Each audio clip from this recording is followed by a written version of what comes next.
Chapitre 8. Shinrai Kanke. Relation de confiance. Je descendis de la voiture suivie par Hatsuna. Cette dernière fit vivement claquer la portière. Son attitude boudeuse contrastait avec ses vêtements colorés et sa coiffure à macarons ornée de rubans arc-en-ciel. Yumiko s'adressa sèchement à elle. L'avantage du japonais et de l'expressivité de ses locuteurs, c'était qu'il n'y avait pas besoin de comprendre parfaitement la langue pour saisir l'humeur du moment.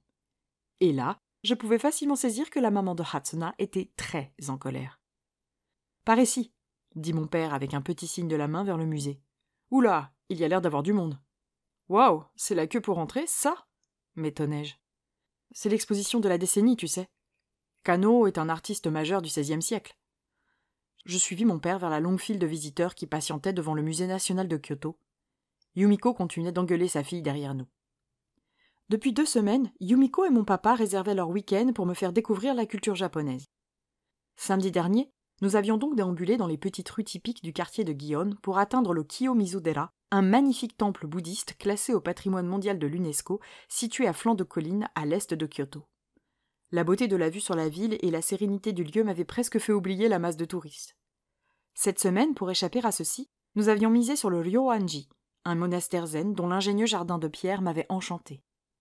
Je ne savais pas expliquer pourquoi, mais l'esthétisme japonais me touchait. La forme, la simplicité, les matériaux, ce mélange entraînait en moi une émotion inédite. J'aimais ça. Cette visite m'ayant particulièrement plu, Yumiko avait suggéré d'enchaîner avec le musée national de Kyoto où se tenait une exposition exceptionnelle sur un peintre classique du XVIe siècle très connu des Japonais. Au grand désespoir de Hatsuna qui n'aspirait qu'à rentrer retrouver ses copines. Yumiko cherchait par tous les moyens à intéresser sa fille à autre chose que le shopping et les groupes de garçons, ce qui ne s'était pas avéré très probant jusque-là. Ironiquement, de mon côté, je crevais d'envie de me passionner pour ce genre de futilité, mais plus rien ne m'intéressait désormais, à part étudier mon pays d'accueil.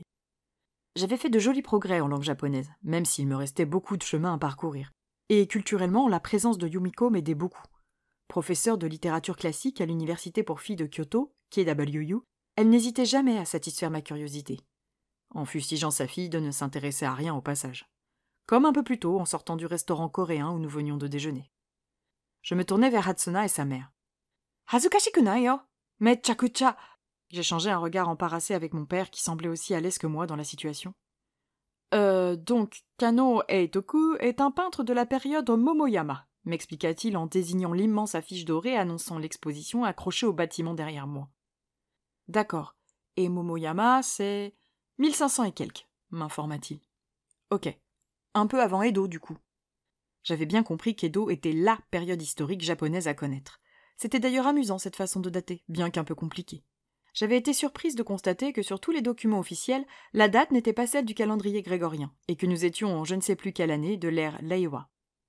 Absolument, confirma mon père, amusé par mes connaissances. Il a travaillé pour les châteaux de nombreux chefs de guerre de la région ainsi que pour l'empereur. Son style est caractérisé par l'utilisation de feuilles d'or. Hatsuna était en train de répondre à sa mère derrière nous. Sa nonchalance ne sembla pas au goût de Yumiko. « D'accord, dis-je en leur jetant un coup d'œil inquiet. Et du coup, ce sont des estampes ?» Mon père se concentrait sur moi pour éviter de prendre parti dans la dispute impliquant les 2 autres membres de notre famille. « Non, des paravents, m'expliqua-t-il. Des portes coulissantes, des ornements de mur également. C'est plutôt imposant. » Yumiko avait haussé le ton. Malaise. « Ah, super !» balbutiai-je, un peu crispé. Je ne comprenais pas tout, car elle contractait la moitié des mots sous l'effet de la colère, mais il était question de keitai. Grâce à mes progrès en japonais, j'en déduisais donc que le litige concernait le téléphone portable. La queue n'avançait que mètre par mètre, et lorsque nous parvînmes enfin au guichet du musée, au bout de 30 bonnes minutes d'attente, Yumiko et Hatsuna n'avaient toujours pas fini de s'engueuler. Mon père régla nos entrées, et alors que nous nous apprêtions à commencer le tour de visite, Hatsuna prit son ticket pour tracer sa route à travers les couloirs, sans même jeter un œil à l'une ou l'autre des vitrines. Yumiko l'observa filer, le regard noir. « Excusez-moi, commencez sans moi, j'arrive », nous annonça-t-elle en remontant ses lunettes sur son nez. Elle se lança derrière sa fille d'un pas pressé. Yumiko n'était pas du genre à s'écraser, et je l'avais déjà vue remettre à leur place Hatsuna, mon père ou même Moka. Nul doute que Hatsuna allait passer un sale quart d'heure. Je me tournai vers mon père, qui la regardait s'éloigner, inquiet. Ses yeux croisèrent les miens. « Bon, eh bien, on va commencer, hein ?» bafouilla-t-il avec un sourire forcé. « Oui, allons-y, » répondis-je, décidé à l'aider à passer à autre chose. Nous nous dirigeâmes vers les vitrines exposées sur la droite de la pièce. Ça leur arrive souvent, rassure-toi, elles finissent toujours par se réconcilier. Il semblait un peu embarrassé par la situation. Oh, ne t'en fais pas, maman et moi, on se prend bien la tête aussi, reconnus-je. Ah oui? J'approuvais d'un franc coup de menton. Bon, peut-être pas aussi violemment, hein, tu connais maman. Si je lui réponds comme ça, je vole à travers l'appartement. Il éclata de rire. Oui, ça, j'imagine. Nous nous concentrâmes sur la magnifique série de gravures représentant des oiseaux sur des fleurs colorées exposées devant nous. Le mouvement des ailes était si fluide, et les teintes des pétales, si vives. Mon papa et moi nous retrouvions donc en tête-à-tête, et depuis mon arrivée au Japon, nous n'avions pas eu beaucoup l'occasion de l'être. Entre mes cours, les siens, les sorties avec Hatsuna, Yumiko, Moka, les devoirs à corriger, les réunions au lycée, les moments où j'avais besoin d'être seule, nous n'avions pas été à deux depuis longtemps. Tu as eu des nouvelles de ta mère récemment ? Demanda-t-il. Maman ? J'échange régulièrement des messages avec elle, oui. Ça a l'air d'aller, même si elle s'inquiète beaucoup. Pourquoi ? Tu n'as pas de nouvelles, toi ? Il soupira, le nez collé à la vitrine. Je n'ai plus vraiment de raison de lui parler depuis que tu es là. Malgré mes protestations, elle a tenu à mettre en place un virement permanent pour que tu ne manques de rien. Parfois, j'ai l'impression qu'elle me prend toujours pour le gamin irresponsable qu'elle a quitté quand elle était enceinte. L'idée semblait le peiner. Mais non, voyons, elle te fait confiance, mentis-je. Pas très bien. Mon père me jeta un regard dubitatif. Je me mordis l'intérieur de la joue pour éviter de rire. Oui, bon, d'accord, elle m'avait donné des tas de numéros avant que je parte, dont celui du consulat de France à Kyoto, et elle a également pris une assurance pour pouvoir me rapatrier en urgence. Mais tu la connais, elle en fait toujours trop, au cas où. Ses yeux s'emplirent de cette nostalgie que j'avais déjà aperçue le jour de mon arrivée, lorsque je lui avais offert la bouteille de champagne. Au cas où, oui, c'est bien elle, ça. Après, tu ne peux pas non plus lui en vouloir, lui fis-je remarquer. Il y a 5 ans, quand tu m'accueillais chez toi un week-end sur 2, c'était quand même McDo à tous les repas et glandouille devant la télé du vendredi soir au dimanche midi, hein. Il rit, consterné par le souvenir. Quand elle l'a su, j'ai cru qu'elle allait me tuer. Mais vraiment, hein, il y avait limite de la fumée qui lui sortait des narines. Après ça, elle me fournissait des Tupperware avec des plats préparés quand elle te déposait à la maison le vendredi. Il serra les mâchoires. Avec le recul, je me dis que je n'étais quand même pas un très bon papa. Tu plaisantes ? Ces week-ends font partie des meilleurs souvenirs de ma vie ? Ah oui ? Demanda-t-il, un soupçon d'inquiétude dans la voix. C'était trop bien. Aujourd'hui encore, quand je mange des nuggets de poulet du McDo, je pense à tous les films Disney qu'on regardait tous les deux sur ton canapé. Ah, les films Disney, souffla-t-il. Avec ta mère, on s'arrangeait toujours pour aller voir le dernier sorti au cinéma tous les 3. C'était une façon pour elle de t'offrir un moment avec ton papa et ta maman, malgré la séparation. C'était une super idée. J'observais un instant mon père.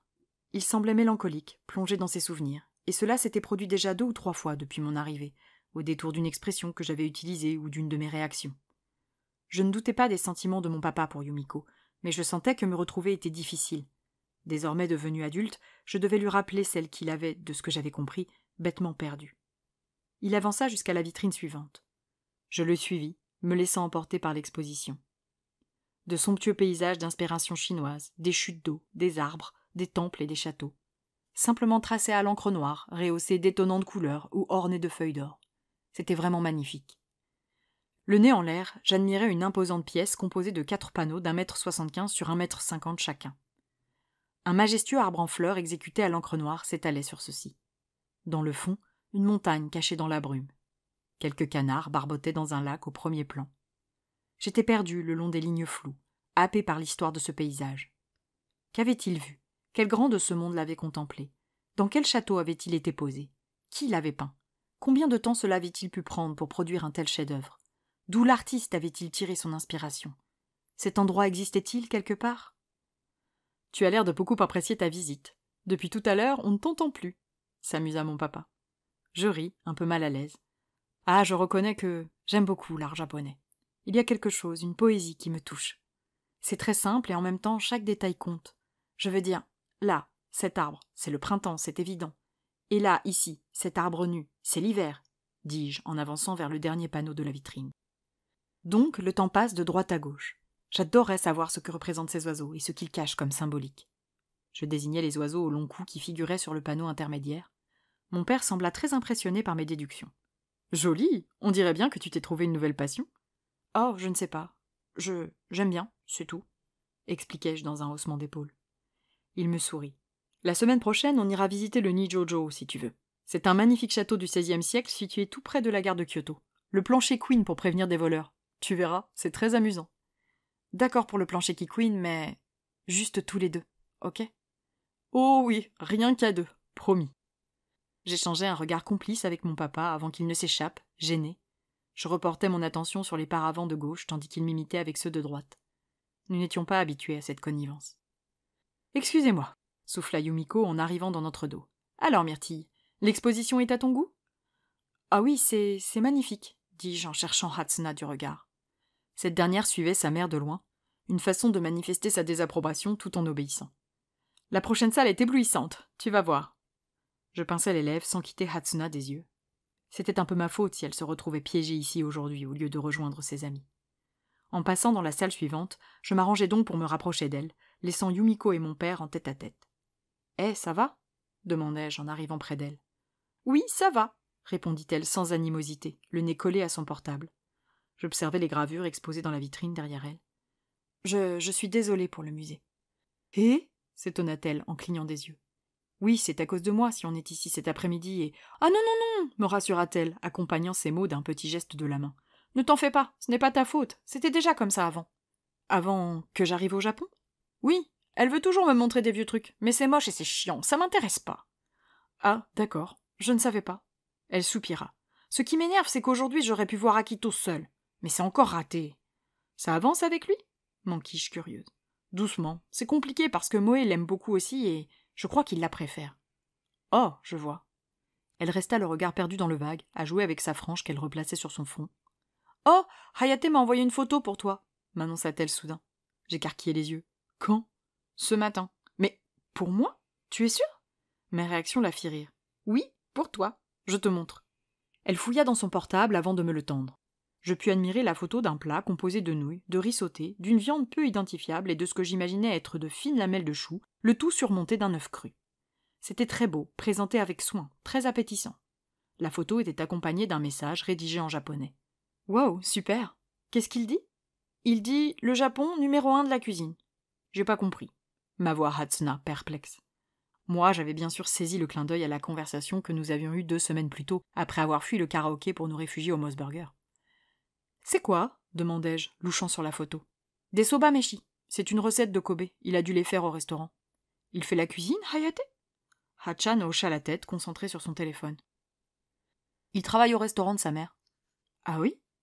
Entre le lycée, le basket et son travail au restaurant familial, il ne chômait pas.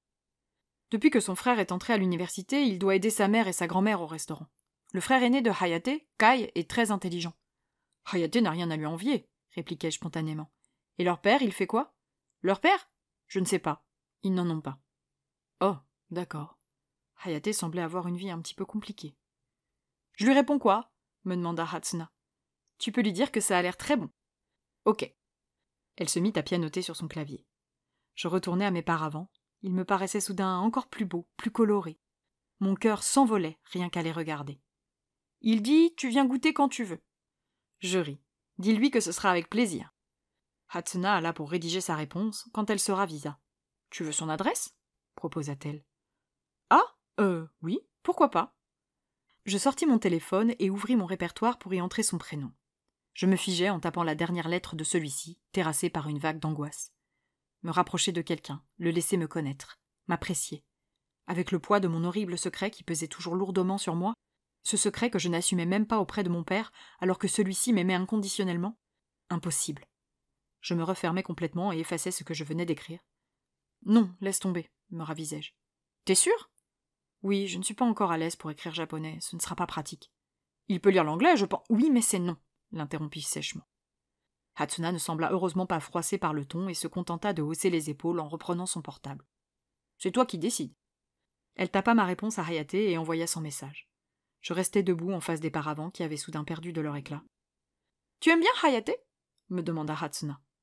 La franchise avec laquelle elle venait de poser cette question me fit rire. « Eh bien, il a été gentil avec moi et je le trouve intéressant. »« Oh !» J'appréciais ce garçon, je pouvais difficilement le nier. Il y avait quelque chose que je ne m'expliquais pas avec lui, quelque chose qui m'intriguait et me touchait en même temps. C'était probablement lié au fait qu'il parlait bien anglais, nous avions pu avoir de vrais échanges, et je me sentais plus proche de lui. Ce n'était que ça. Ça ne pouvait être que ça, de toute façon. Hatsuna vint se coller à moi avec un sourire et un regard espiègle. Les intrigues amoureuses semblaient bien plus la passionner que les gravures de Kano à Itoku. « Tu veux que je lui demande si tu lui plais ?»« Quoi ?» m'étranglai-je. « Mais Non, non. Je le connais, il va répondre tout de suite, et si c'est non, c'est pas grave, on t'en trouvera un autre. Un mieux que lui, ce sera pas dur. Elle reprit son portable pour envoyer le message à Hayaté. Non, non, non, ne fais pas ça, paniquai-je. Quelle que soit sa réponse, je serais incapable de réagir. Oui, je ne saurais pas comment faire, je n'étais pas prête à ouvrir mon cœur à quelqu'un, pas après ce qu'il s'était passé la dernière fois que je l'avais fait. Mais l'idée d'un non me donnait bizarrement la chair de poule. Tu es sûre insista Hachan, perplexe. Certaine, je ne peux pas, avouai-je, la boule dans la gorge. J'avais l'impression d'être au bord de la falaise, là, le vide me tendait les bras. Pourquoi piailla ma petite sœur, visiblement déçue. Je m'accrochai au paravent, le cœur sec et douloureux. Je ne peux plus.